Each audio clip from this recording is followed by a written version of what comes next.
Deuteronomy 11:1 to 12:32. You must love the Lord your God and always obey his requirements, decrees, regulations, and commands. Keep in mind that I am not talking now to your children, who have never experienced the discipline of the Lord your God or seen his greatness and his strong hand and powerful arm. They didn't see the miraculous signs and wonders he performed in Egypt against Pharaoh and all his land. They didn't see what the Lord did to the armies of Egypt and to their horses and chariots, how he drowned them in the Red Sea as they were chasing you. He destroyed them, and they have not recovered to this very day. Your children didn't see how the Lord cared for you in the wilderness until you arrived here. They didn't see what he did to Dathan and Abiram, the sons of Eliab, a descendant of Reuben, when the earth opened its mouth and the Israelite camped and swallowed them, along with their households and tents, and every living thing that belonged to them. But you have seen the Lord perform all these mighty deeds with your own eyes. Therefore, be careful to obey every command I am giving you today, so you may have strength to go in and take over the land you are about to enter.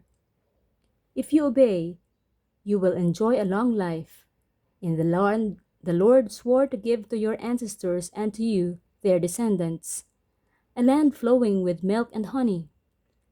For the land you are about to enter and take over is not like the land of Egypt from which you came, where you planted your seed and made irrigation ditches with your foot as in a vegetable garden.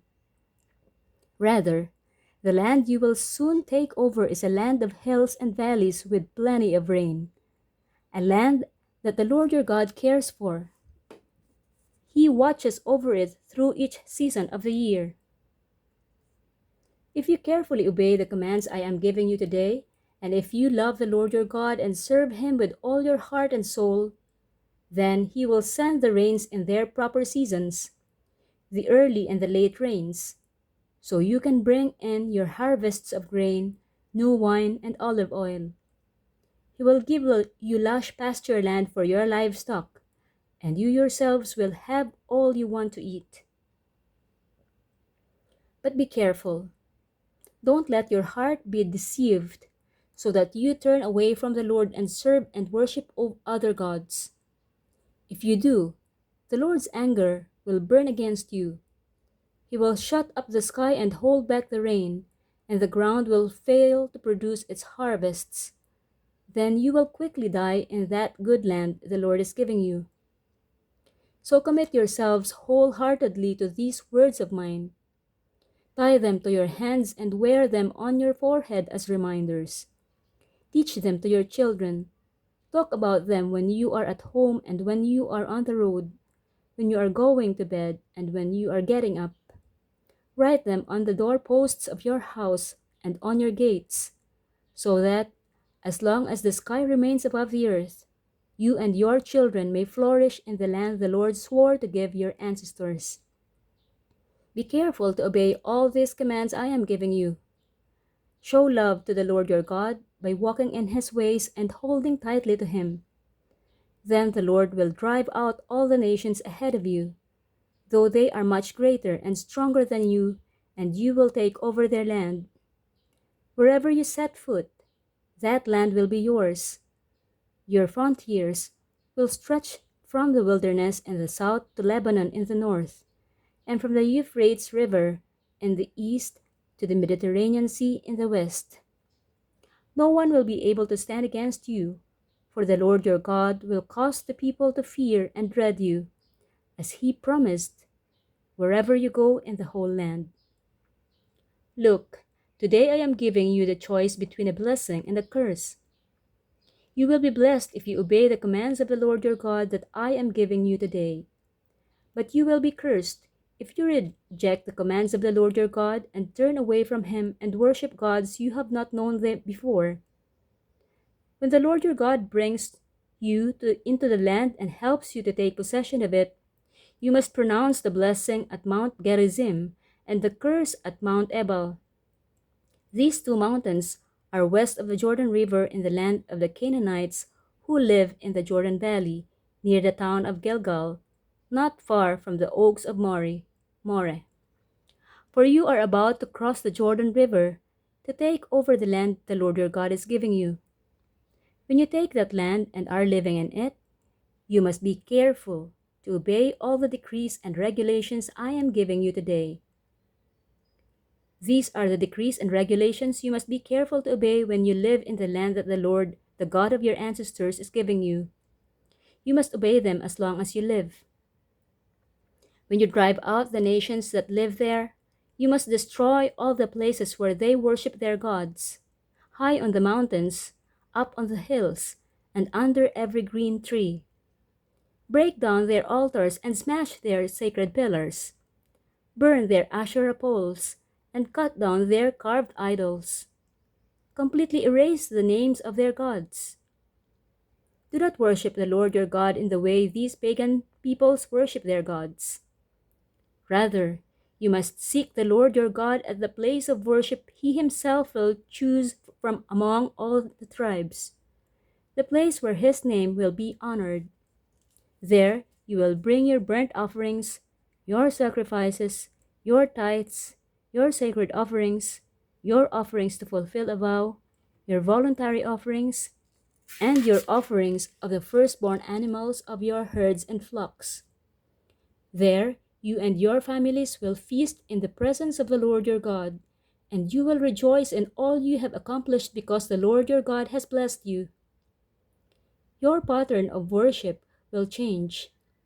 Today, all of you are doing as you please, because you have not yet arrived at the place of rest, the land the Lord your God is giving you as your special possession. But you will soon cross the Jordan River and live in the land the Lord your God is giving you. When he gives you rest from all your enemies and you're living safely in the land, you must bring everything I command you: your burnt offerings, your sacrifices, your tithes, your sacred offerings, and your offerings to fulfill a vow, to the designated place of worship, the place the Lord your God chooses for his name to be honored. You must celebrate there in the presence of the Lord your God with your sons and daughters and all your servants. And remember to include the Levites who live in your towns, for they will receive no allotment of land among you. Be careful not to sacrifice your burnt offerings just anywhere you like. You may do so only at the place the Lord will choose within one of your tribal territories. There you must offer your burnt offerings and do everything I command you. But you may butcher your animals and eat their meat in any town whenever you want. You may freely eat the animals with which the Lord your God blesses you. All of you, whether ceremonially clean or unclean, may eat that meat, just as you now eat gazelle and deer. But you must not consume the blood. You must pour it out on the ground like water. But you may not eat your offerings in your hometown, neither the tithe of your grain and new wine and olive oil, nor the firstborn of your flocks and herds, nor any offering to fulfill a vow, nor your voluntary offerings, nor your sacred offerings. You must eat these in the presence of the Lord your God at the place he will choose. Eat them there with your children, your servants, and the Levites who live in your towns, celebrating in the presence of the Lord your God in all you do. And be very careful never to neglect the Levites as long as you live in your land. When the Lord your God expands your territory as he has promised, and you have the urge to eat meat, you may freely eat meat whenever you want. It might happen that the designated place of worship, the place the Lord your God chooses for his name to be honored, is a long way from your home.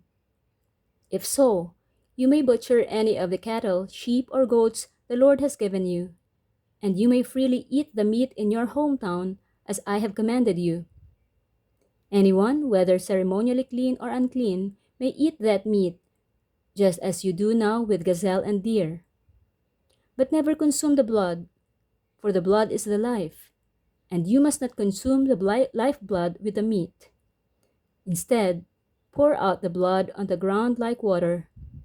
Do not consume the blood, so that all may go well with you and your children after you, because you will be doing what pleases the Lord.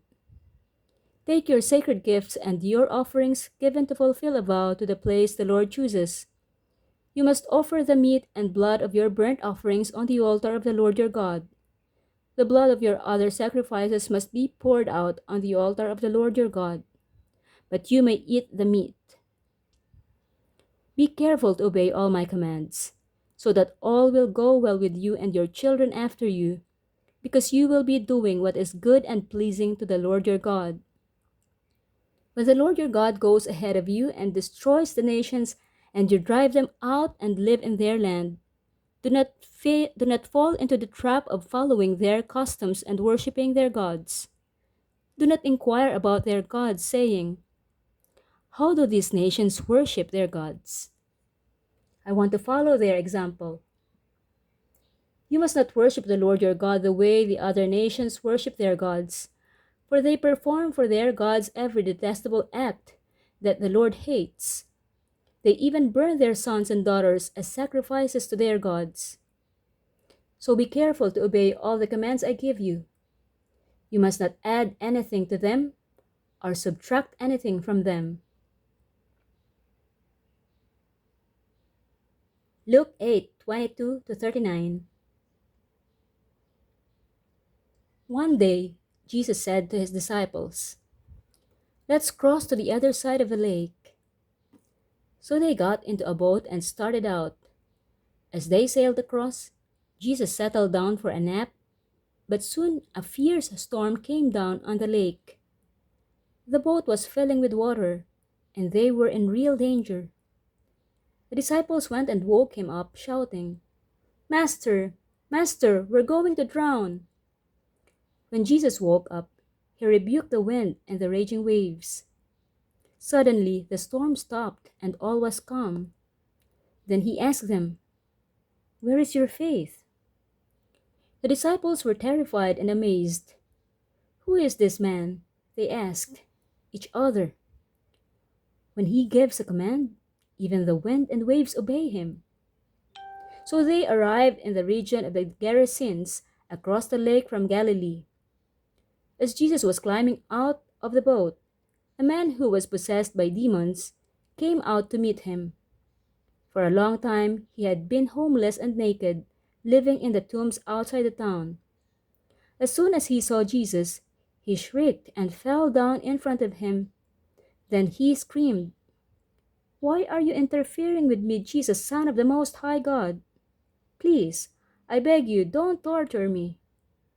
For Jesus had already commanded the evil spirit to come out of him. This spirit had often taken control of the man.